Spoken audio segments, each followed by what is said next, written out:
going to be looking at a problem that involves proportional reasoning. We're going to solve this problem using percents, fractions, and decimals in their equivalent forms. So let's look at today's question. There are 270 grade 9 students at a high school, and 80% of these students attend the spring dance. Half of the grade 9 students who attend the dance buy their tickets at the door. How many grade 9 students who attend the dance buy their tickets at the door? So what do we need to figure out in this question? Well, there's actually more than one thing we need to find. What's the first thing we need to figure out? Let's start by underlining what we know. We know that there's 270 grade 9s at the school, and we know that 80% of them attend the spring dance. But do we know how many students that actually is? No. So that's the first thing we need to find. How many students actually attend the dance?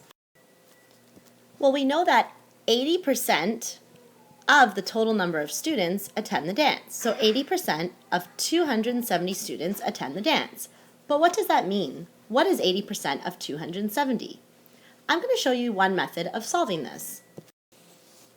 We're going to do this by using fractions.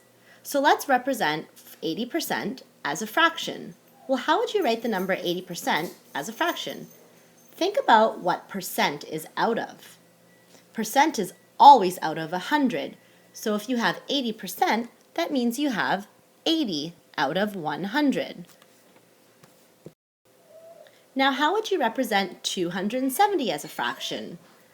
Well, 270 is a whole number, and any number divided by 1 still equals the number itself. 270 divided by 1 is still equal to 270. So 80 out of 100 multiplied by 270 over 1 will tell us how many students attend the dance. Before we solve this, I want you to write the fraction 80 out of 100 into lowest terms. Think about how you can reduce this. What are 80 and 100 both divisible by? Well, to figure that out, we can start by listing the factors of 80 and the factors of 100, and then find the greatest common factor. That will tell us what number they're divisible by. So let's write the factors of 80. The number 80 has 10 factors. What are the factors of 100? 100 has 9 factors. Can you find which factors they have in common? 1, 2, 4, 5, and 20. Which one of these is the greatest common factor?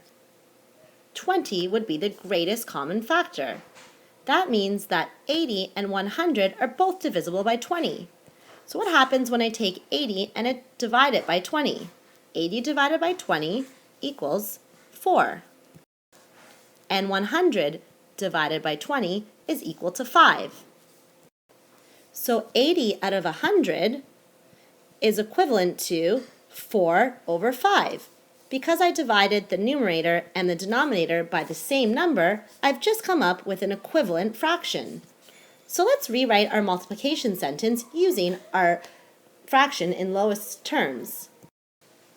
4 over 5 times 270 over 1 is equal to something.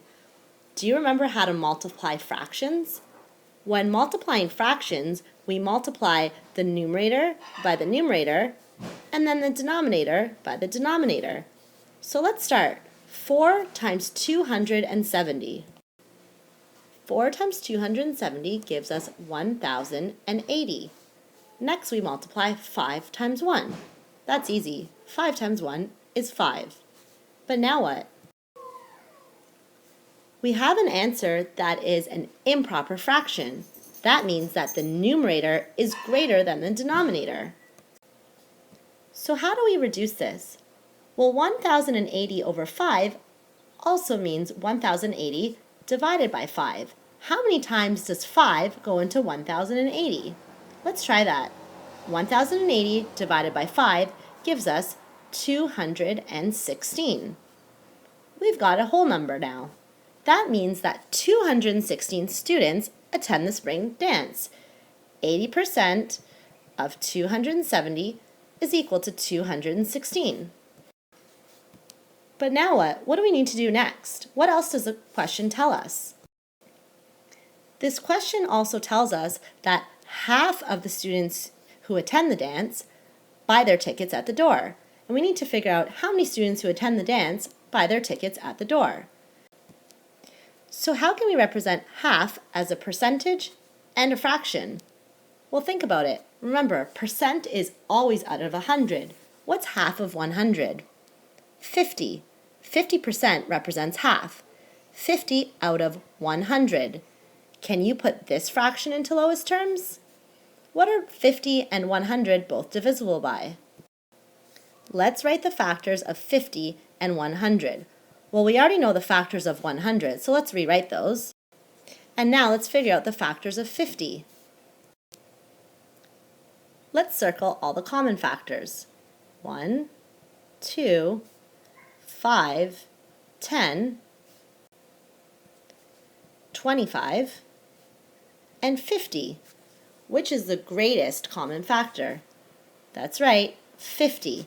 That means that 50 is divisible by 50, and 100 is also divisible by 50. 50 divided by 50 is 1, and 100 divided by 50 is 2. So that means that 50 over 100 is equal to 1 over 2. 1 over 2 is a half. You probably already knew that. So now let's figure out our equation. Half of the students who attend the dance buy their ticket at the door. So half of how many students attend the dance? 216 buy their tickets at the door. We're going to solve this using fractions. 1 over 2 times 216 over 1 will give us the answer to how many students buy their tickets at the door. So let's calculate this. Remember, when multiplying fractions, we multiply the numerator by the numerator. 1 times 216 is 216, and then the denominator by the other denominator. 2 times 1 gives us 2. How do I put this in lowest terms? 216 divided by 2. What's half of 216? The answer, when you divide 216 divided by 2, it's equal to 108. That means that 108 students buy their tickets at the door. And we've answered the question they wanted us to find. How many grade 9 students who attend the dance buy their tickets at the door? Therefore, the answer is 108 grade 9 students. Now remember, this was just one way of solving this using percents, fractions, and decimals. But there are many ways you could have solved this problem. Can you think of another way you could have solved this? Check out the playlist to find different solutions.